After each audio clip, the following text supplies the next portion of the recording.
大家好，欢迎来到听书学史。今天我想向大家介绍医学博士南云吉泽老师所著的《超过60岁还看起来像40多岁的生活方式》这本书。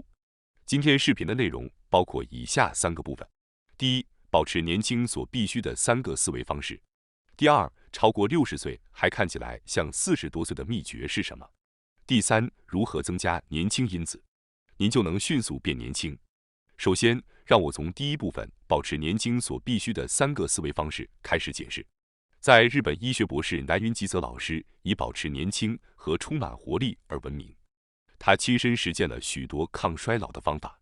在这本书中，他毫无保留地向大家分享了这些方法。大家可能对抗衰老和延缓衰老会非常感兴趣。我相信所有的人都希望永远保持年轻和充满活力。通过实践年轻化的习惯，可以延缓衰老，对预防癌症等各种生活习惯疾病也非常有效。年轻化的习惯基本上都是对健康有益的习惯，因此，无论您是想保持年轻外貌，还是渴望健康长寿，认识到年轻化的生活方式至关重要。因为年轻化的同时也能促进身体的健康，可以说是一举两得，实践起来具有非常高的价值。我希望大家能够积极实践年轻化的习惯，但在开始实践年轻化习惯之前，有一些重要的思维方式是必须要知道的。拥有这些思维方式与否，会直接影响年轻化习惯的效果。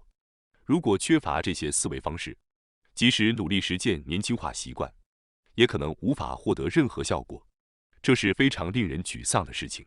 因此，在这里，我先向大家介绍一下保持年轻所必须的3个思维方式，它们分别是：一、找到适合自己的健康法；二、不是为了自己而努力，而是为了别人；三、绝对不要依赖成瘾性物质。接下来，我将分别对这3点进行解释。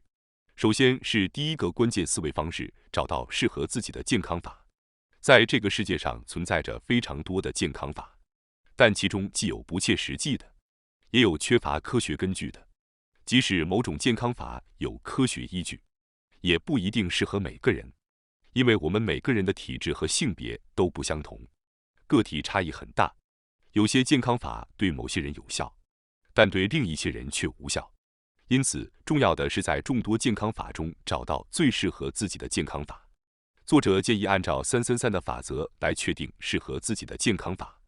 333的法则包括以下3点：一、如果在3天内感觉不舒服，则可能存在安全性问题，应停止使用。二、如果持续3周后没有看到效果，则可能缺乏有效性，应停止使用。三、如果令人坚持不到3个月，这种健康法可能缺乏持续性，应停止使用。通过遵循这个333的法则，您就可以找到适合自己的健康法。对于第一个指标，举例来说，比如作者曾经尝试过一款酵素产品，这是一种由数十种蔬菜熬制成的黑色浆状物，装在小袋中，据说可以通过摄入活性酵素来改善健康状况。当作者喝下去时，那甜味让作者感觉就像头部被猛击一样，产生了强烈的冲击，血糖水平突然飙升，然后手开始颤抖，冒出了冷汗。为了降低血糖水平，大量的胰岛素被释放出来，导致了反应性低血糖。连续3天后，作者感觉身体状况开始恶化，于是立即停止了这种产品的使用。就像这样，如果连续3天后感觉不舒服，身体状况不对劲，那么可能是因为这种产品不适合您，或者存在安全问题，因此最好立即停止使用。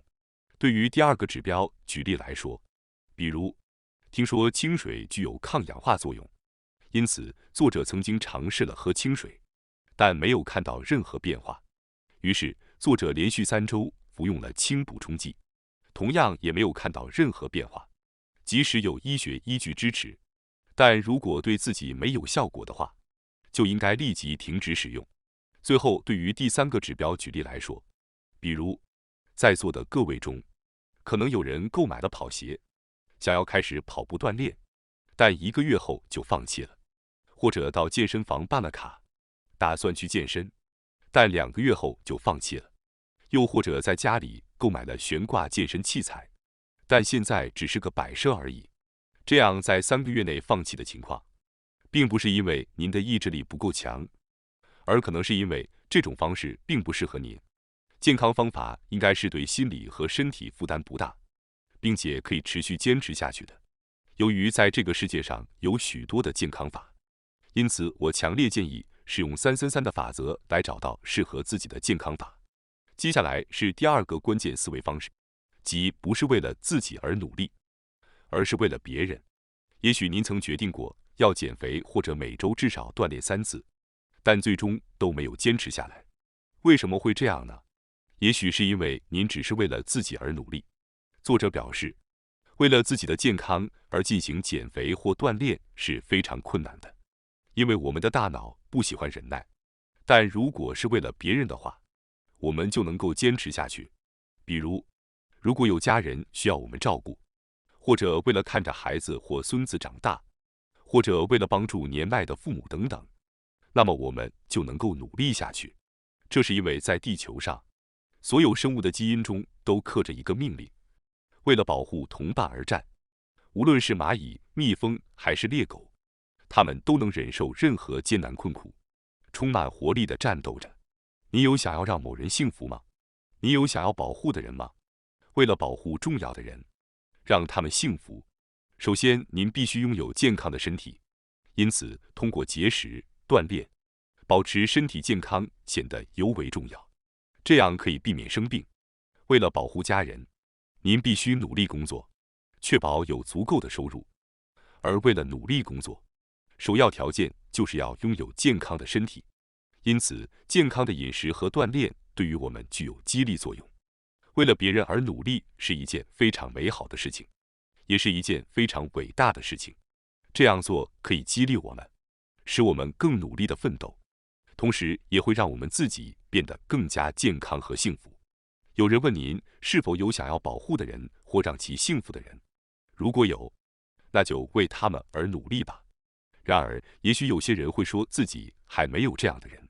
对于这样的人，我建议您首先明确自己生活的目标，弄清楚自己在生活中想要实现什么，自己的梦想和目标是什么。一旦弄清楚了，就要为了这些梦想和目标而努力奋斗。要想坚持下去，维持持久的努力，健康的身体是必不可少的。所以，让我们注重饮食，多锻炼，养成年轻和健康的生活习惯吧。从现在开始，请尝试为别人而努力，或者为了您重要的目标而努力。接下来是第3个关键思维方式，即绝对不要依赖成瘾性物质。当今世界上存在着各种成瘾性物质，比如香烟、酒精、麻药等，还有一些意想不到的例子，比如糖类、化学调味料、咖啡因、精神药品和社交网络等。这些物质都具有成瘾性，过量或缺乏使用都会导致烦躁和痛苦的戒断症状。酗酒会引发酒精上瘾，过度摄入糖类会导致食欲失控，导致肥胖或糖尿病。此外，化学调味料还有兴奋性神经递质，在儿童期过量摄入的话，很容易导致上瘾。在面对压力或困难时，滥用精神药品或酒精能暂时让我们解脱烦恼，但现实世界的问题并未能得到解决，烦恼可能会进一步加剧。一旦大脑对某种物质产生成瘾性，心灵的平静和身体的健康将再也无法获得。因此，面对成瘾性物质时，意识到它们的成瘾性至关重要。一旦陷入成瘾，我们将很难自拔，这会对健康造成严重的损害。具体而言，绝对不能沉迷的成瘾性物质包括毒品和香烟，而必须限制使用的物质包括糖类、化学调味料、酒精、咖啡因、精神药品和社交网络。作者希望大家对这些物质保持高度警惕。接下来是第2部分，超过60岁还看起来像40多岁的秘诀是什么？本书介绍了3个秘诀。首先，第1个秘诀是进行面部肌肉训练。面部肌肉训练是一种非常简单且有效的方法，可以立即让你年轻起来。很多人可能并没有意识到这一点，但实际上，您的表情时刻都在传达信息给其他人。表情是我们表达情感的重要工具，所以当与他人在一起时，很多人并不清楚自己的表情是怎样的，直到拍照或录像后，才会意识到自己曾经做过这样的表情。事实上，作者在电视节目中也会尽量保持微笑，但有时会被拍到皱眉或撅嘴的画面。直到看到这些照片或录像，作者才会意识到自己平时的表情，特别是微笑，是最好的表情。在与人相处时，尽量保持微笑，会让您看起来更年轻。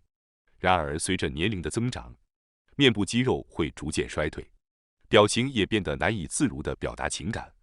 如果总是面带怒容，或者看起来很严肃，别人可能会觉得你很可怕。这是因为整个面部肌肉逐渐下垂，给人一种消极的表情。因此，为了看起来年轻，需要进行面部肌肉训练，防止表情肌肉的松弛。比如，作者每天早上起床后都会在镜子前进行6种表情肌肉训练。由于情绪表达与呼吸密切相关，因此会配合呼吸进行训练。具体来说，这6种训练包括：1. 喜悦表情，提升所有表情肌肉，双手向上，吸气；2. 悲伤表情，下拉所有表情肌肉，双手垂下，呼气；3. 惊讶表情，张开所有表情肌肉，伸展身体，吸气；4. 恐惧表情，闭合所有表情肌肉，身体蜷缩，呼气；5. 愤怒表情，使所有表情肌肉紧张，身体用力，屏住呼吸；6. 安详表情，放松所有表情肌肉，身体放松，呼气。通过这种呼吸和表情肌肉同时运动的方法，早上进行1次即可。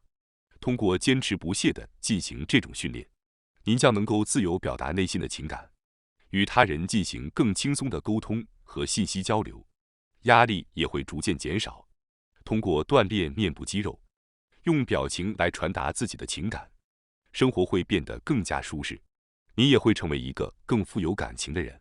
我们可以立即年轻起来，因为表情丰富的人看起来一直都很年轻。相反，表情少或者总是面带怒容或者严肃的人，看起来会显得更老。所以，想要看起来年轻的朋友们，一定要尝试这个训练。比起现在，您肯定会看起来更加年轻。接下来是第2个秘诀：喝牛蒡茶。或许大家都听说过多酚对抗衰老非常有效的说法吧？多酚确实具有出色的抗氧化作用，有助于保持年轻。那么哪些食物富含多酚呢？作者介绍的就是牛蒡。牛蒡富含多酚，有助于维持健康，改善肠道环境，是一种非常健康的食物。因为每天吃炒牛蒡可能有些困难，所以作者开始喝牛蒡茶。咖啡、红茶、绿茶和乌龙茶中含有咖啡因，饮用过量可能会出现问题。但牛蒡茶不含咖啡因，因此作者每天都喝牛蒡茶，而且可以随时随地饮用，就像饮水一样。当然，你也可以自己制作牛蒡茶，但如果觉得麻烦的话，可以购买市售的牛蒡茶，试试看吧，也许你会喜欢上它。接下来是第3个秘诀：摄取优质的油脂。在过去，人们常常认为脂肪是导致肥胖和动脉硬化的原因之一，但这其实是一个很大的误解。近年来，人们逐渐认识到，脂肪是支持我们健康的重要营养素。然而，油中也有好的和坏的脂分，所以正确选择和使用油是非常重要的。如果选择和使用不当，油脂可能导致肥胖、动脉硬化和癌症等问题。首先，现在就应该避免使用的油是含有大量的 Omega-6 脂肪酸的色拉油。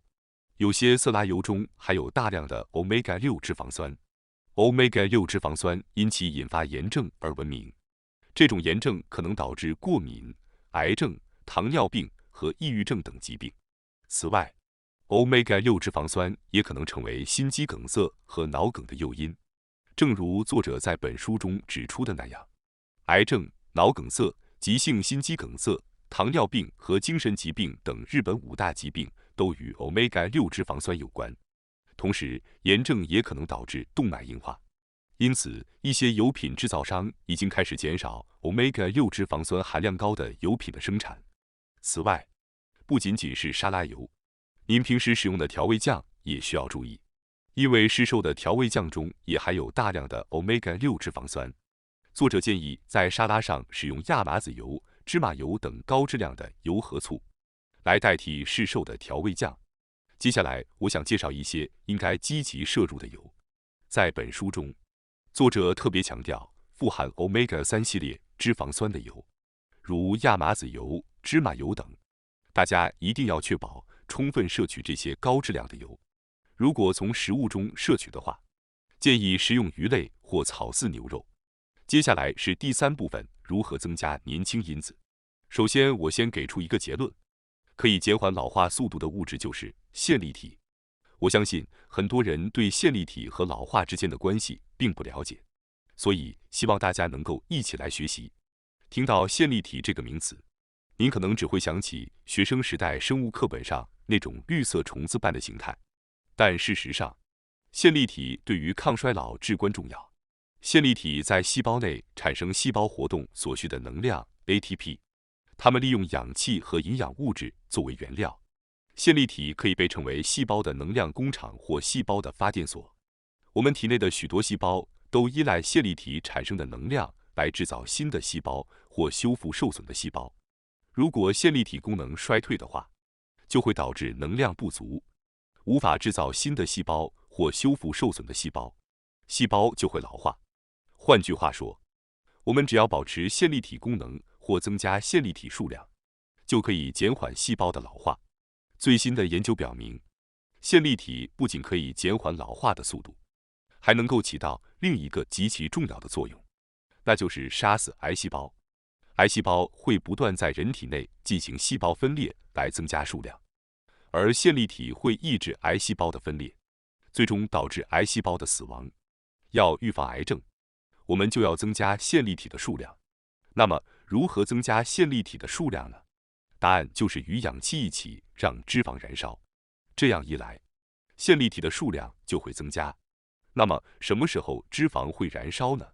脂肪是用来保护我们免受寒冷和饥饿的物质，所以要燃烧脂肪，有以下3种方法：一、感受到饥饿，在肚子响了3次之后再进餐；二、接受寒冷刺激；三、进行有氧运动。采用这些方法来增加线粒体数量，就可以获得抗衰老的效果，并且减少患癌症的可能性。此外，您还可以获得更健康、更纤瘦的身体。接下来，我将逐一解释每种方法的具体内容。首先是第1种方法，即感受到饥饿，在肚子响了3次之后再进餐。当我们感到饥饿时，身体会开始燃烧储存的脂肪，线粒体的数量就会增加。通过体验空腹感受，我们可以增加线粒体的数量，从而使我们看起来更年轻，更不容易患癌症。此外，当我们感到饥饿时，身体会意识到自己可能会饿死，因此会努力增加能量来生存。虽然我们不是在饥饿边缘挣扎，但是请确保倾听自己身体的声音。只有当肚子真的饿了时再进餐。许多人不是因为肚子饿了才吃饭，而是机械的在规定的时间进餐。作者建议尝试等到肚子响了3次再进餐。这种做法是有意义的，因为当肚子第1次响时，我们身体会释放生长激素，促进黏膜和皮肤的修复。